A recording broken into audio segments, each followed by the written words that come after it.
Nous revoici de retour de la pause. On va continuer maintenant avec la Côte d'Ivoire. Comme je le disais, la coalition pro-Gbagbo qui va déposer sa candidature à la présidentielle. La coalition Ensemble pour la démocratie et le développement a annoncé mercredi qu'elle allait déposer la candidature de l'ancien chef de l'État ivoirien, Laurent Koudou-Gbagbo, à la présidentielle du 31 octobre.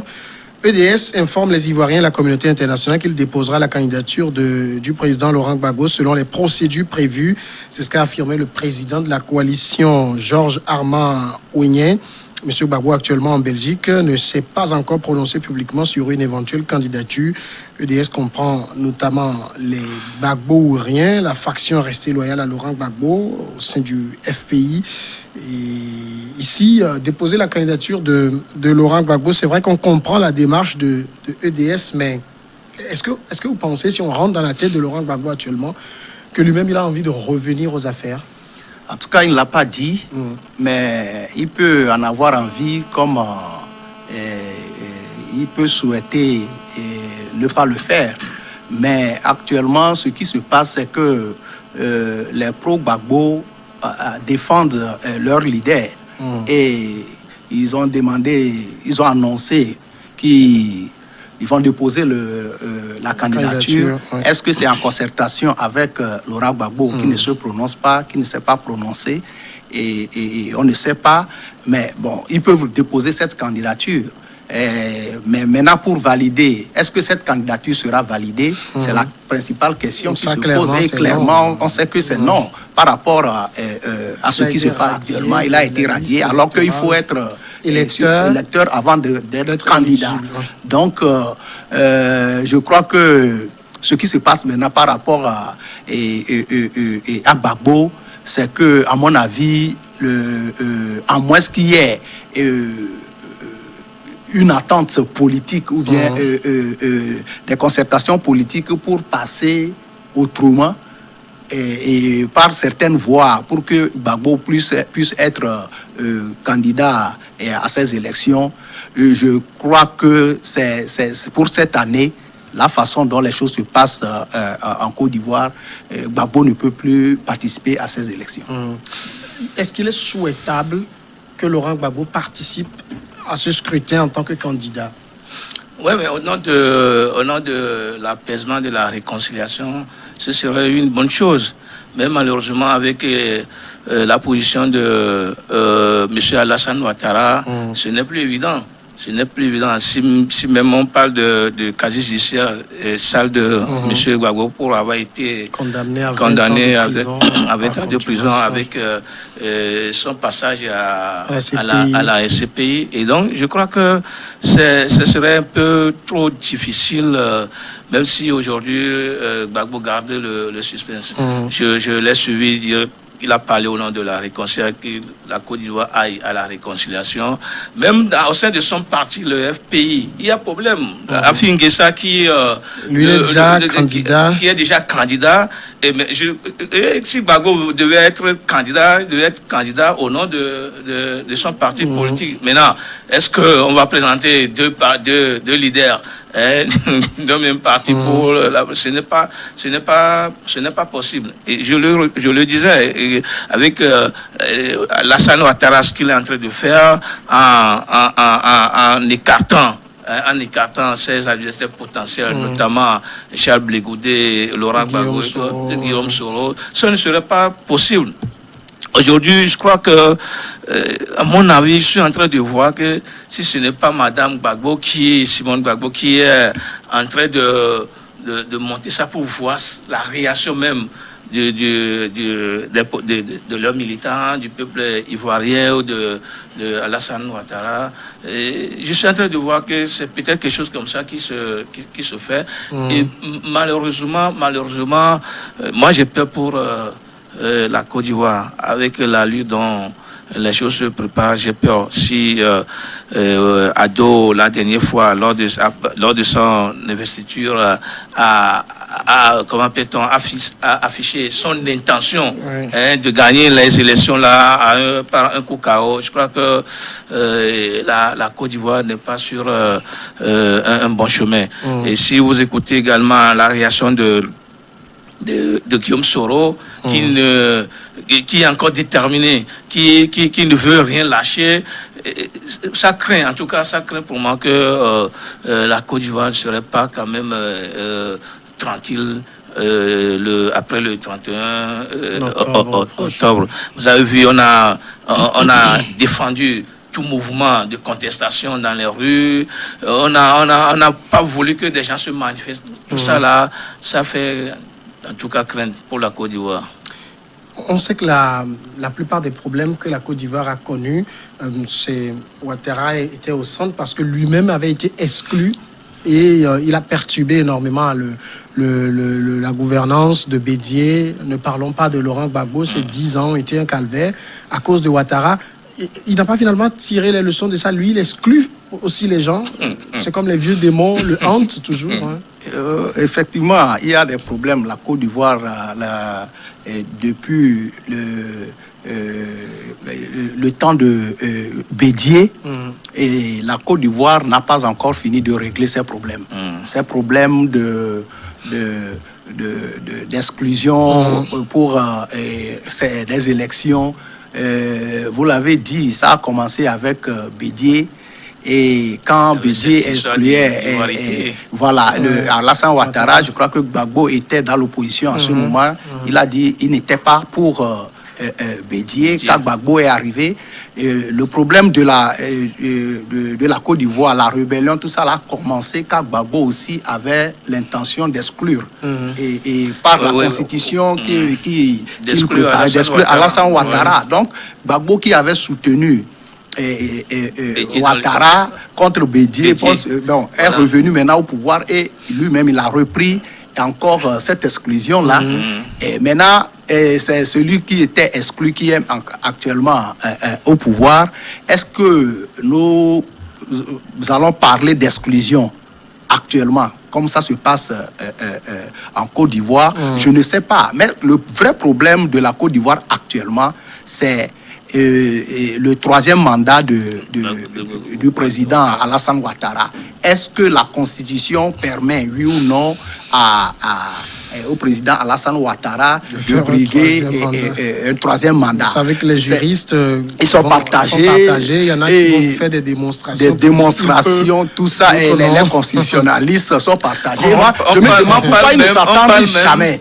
On parle même du premier mandat de la troisième République. Voilà. Donc, et moi, je ne saurais pas me prononcer parce que nous savons tous que la loi n'est pas rétroactive. Mais dans le cas de la Côte d'Ivoire, on dit que c'est carrément, comme il y a eu le référendum, donc tout est mis à zéro et que le compteur est mis à zéro et qu'il faut reprendre. Il y a cet article qui j'allais dire, était un petit piège qu'Alassane Ouattara peut-être n'a pas vu. C'est l'article 183 qui disait que un certain nombre de dispositions restent en vigueur avec la nouvelle constitution, notamment celle limitant le mandat, qui n'a pas changé. Voilà, maintenant c'est pourquoi je dis, nous, les profanes en droit constitutionnel, comme et nous ne pouvons nous prononcer valablement. Et donc on attend les constitutionnalistes qu'ils nous donnent vraiment la vraie position. Maintenant, ce qui se passe, c'est que Alassane Ouattara a déposé sa candidature, mais il appartient maintenant à la Cour constitutionnelle, qui est le dernier recours de se prononcer. Les cours constitutionnels en Afrique, n'oubliez pas que c'est le même conseil constitutionnel qui avait donné Gbagbo vainqueur, qui après revenu donner Ouattara vainqueur. Oui, mais c'est la démocratie. Nous, c'est eux qui sont habilités à se prononcer en dernier ressort. Tout le débat qu'il y a autour de ce troisième mandat du président Alassane Ouattara, on peut faire des débats à longueur de journée. Mais celui qui va siffler la fin de ce débat, c'est la Cour constitutionnelle qui se prononce en âme et conscience pour la candidature de Alassane Ouattara, ou qu'elle annule la candidature d'Alassane Ouattara. On ne peut la forcer parce que il appartient à cette Cour constitutionnelle et à elle seule de nous situer sur ce qui se passe actuellement. Alors, si la Cour constitutionnelle valide la candidature de Alassane Ouattara, donc on pourrait dire que la transition, le référendum remet vraiment les compteurs à zéro, comme le disent les militants et les sympathisants, y compris le camp de Alassane Ouattara. Mais le camp opposé, les opposants au président Alassane Ouattara disent que non, la constitution est ferme et catégorique. On ne peut pas avoir un troisième mandat. Maintenant, il appartient à la Cour constitutionnelle de nous situer. Finalement, est-ce que tout cela augure de scrutin serein? Non, mais quand vous voyez l'atmosphère qui se présente actuellement au niveau de la Côte d'Ivoire, c'est ce que je disais, ça craint véritablement.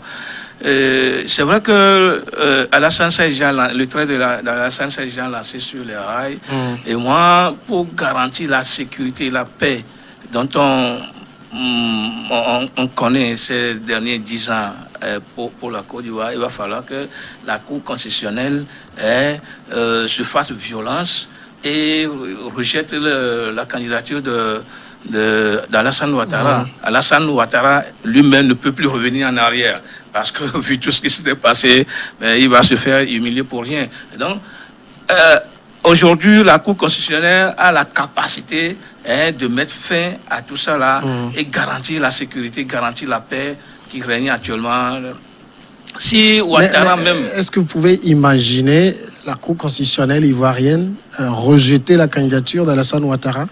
Mais si ces juges-là de la Cour constitutionnelle aiment vraiment leur pays. C'est pas pour rien qu'on s'assure que ce soit des juges qui sont au moins acquis. Oui, je n'en disconviens pas, mais parfois la conscience aussi nous parle. La conscience nous parle. Mettons notre pays devant. Regardez les 3000 morts de 2011. Oui. Il faut les regarder. Tout ce que le pays a connu jusqu'à un moment donné. Après juste la présidentielle de 2011, tout ce qui a suivi, il y a à un moment donné, l'insécurité s'est installée totalement en Côte d'Ivoire. Et si à un moment donné, on a pu quand même faire des efforts pour surmonter ça, il faudrait que ces juges de la Cour constitutionnelle là, pensent véritablement à l'avenir d'abord du peuple et de la Côte d'Ivoire.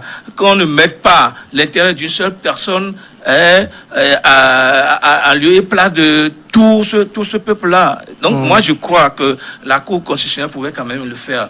Même si ce sont des amis, même si c'est Ouattara même qui est les amis là-bas, à un moment donné, il faudrait que des gens prennent conscience de l'avenir de leur pays, de tout ce que ça a créé comme tout ce que... Il faut que des gens aussi pensent à l'avenir, pensent revoir dans le rétroviseur et maintenant projeter dans l'avenir pour quand même éviter de faire les mêmes erreurs. Monsieur Alassane Ouattara avait dit qu'il est fatigué. Lui-même, il avait dit qu'il est fatigué, qu'il a sa famille, qu'il veut quand même rester avec sa famille, ses arrière-petits-fils. Et qu'il travaille même jusqu'à 2h du matin, qui est même à la maison, qui se repose pas, qui maintenant il est fatigué. Mais je ne sais pas pourquoi est-ce que le vieux va vouloir encore revenir devant la scène pour créer cette situation de sécurité totale des morts pour la Côte d'Ivoire. Pour l'opposition, désormais, tout ce qui reste à faire, c'est de s'organiser pour battre Ouattara dans les urnes. Oui, bien sûr. Et c'est ce qu'il faut faire. Il n'y a plus autre moyen. Ça s'est passé au Sénégal. Difficile. Je me rappelle avec Abdoulaye Wade, lorsque la question, et Abdoulaye Wade voulait encore se présenter, l'opposition s'était catégoriquement opposée. Et par exemple, chacun s'est basé sur la Constitution. Abdoulaye Wade s'est basé sur la Constitution pour se présenter. L'opposition aussi se basait sur la Constitution pour refuser catégoriquement la candidature de Abdoulaye Wade. Mais qu'est-ce qui s'est passé en ce moment? Lorsque les opposants, l'opposition traditionnelle, affrontait Abdoulaye Wade sur la Constitution, s'il va se présenter ou pas, Macky Sall est allé conquérir des électeurs, il est allé sensibiliser, quels que soient les cas, que c'est le peuple sénégalais qui devrait se prononcer à la fin. Donc, les Ivoiriens doivent avoir cette leçon et se dire que, quelle que soit la situation, c'est le peuple de la Côte d'Ivoire qui va se prononcer, et c'est à travers les urnes. Et pour répondre à votre question, et il appartient maintenant à l'opposition, s'ils veulent battre réellement, s'ils veulent, et les opposants veulent battre réellement le président Alassane Ouattara, de s'organiser. Point n'est besoin de perdre le temps à discuter de la candidature ou pas. Il peut arriver que la Cour constitutionnelle, comme le dit mon ami Soussou, la Cour constitutionnelle rejette la candidature de Alassane Ouattara, ou qu'elle confirme cette candidature, mais elle ne va pas le faire pour le plaisir de le faire, en se basant sur le droit. Elle va dire le droit. Mais quelle que soit l'issue de cet arbitrage de la Cour constitutionnelle, le dernier mot revient au peuple ivoirien. Et ceux qui veulent se présenter devant ce peuple pour avoir son suffrage doivent s'organiser. Et les opposants doivent s'organiser et s'attendre et avoir une stratégie, peut-être une stratégie gagnante, si je peux m'exprimer ainsi, pour pouvoir battre le président Alassane Ouattara. N'oublions pas la situation dans laquelle se trouve la Côte d'Ivoire actuellement. C'est vraiment, il y a une tension. Et il faut vraiment le dire, et on ne sait pas ce qui va se passer réellement, et parce que les positions sont tranchées. Et bon, ce n'est pas le fait de rejeter la candidature du président Alassane Ouattara qui peut amener la solution. Non, qui est la solution? Je ne crois pas. On peut rejeter cette candidature et peut-être ça peut mettre aussi de l'huile sur le feu. N'oublions pas que Alassane Ouattara aussi a des militants, des sympathisants qui croient à lui, qui sont derrière lui, qui soutiennent cette candidature, qui disent aussi, en se basant sur la Constitution, qu'il a le droit non, ces gens-là, non, peut-être. Et ceux qui disent, les opposants, eux ne protègent pas leurs intérêts. Moi, je ne suis d'aucun camp. Ce que je dis, c'est que il ne faut pas seulement se situer à un seul angle pour dire que c'est la candidature, c'est le rejet de la candidature de Alassane Ouattara par la Cour constitutionnelle qui sera la solution miracle pour la Côte d'Ivoire. J'attire l'attention de nous tous que un rejet de la candidature à Alassane Ouattara peut amener aussi des tensions, peut faire augmenter aussi la tension au niveau de la Côte d'Ivoire actuellement. Mais ce qui peut apaiser vraiment la situation, c'est que les hommes politiques se disent que quelle que soit la situation, il appartient au peuple et au peuple seul de confier les 5 cas à venir à qui il veut. D'accord. Non mais c'est vrai tout ce que disait le député, mais je ne le crois pas, parce que Alassane Ouattara ne s'est pas levé après tout pour aller à cette élection-là, pour revenir, pour se voir être battu par l'opposition, enfin ses adversaires. Je crois que si à un moment donné, il a dit qu'il ne va plus y aller, il va laisser la jeune génération y aller. Et puis à un moment donné, il est revenu sur sa parole pour maintenant déposer une candidature. Ce n'est pas évident que qui va pour perdre. Non, mais j'ai donné l'exemple tout à l'heure de Abdoulaye Wade au Sénégal, qui a perdu complètement, qui croyait et qui avait perdu. Le même standard. Ce qui est sûr, c'est que le fait même que Alassane Ouattara a pu exclure ses potentiels adversaires, Guillaume Soro, etc., et maintenant aller à ces élections-là, il ne va pas aller pour les... Et maintenant, il y a un autre candidat crédible dans l'opposition pour pouvoir faire face à Alassane.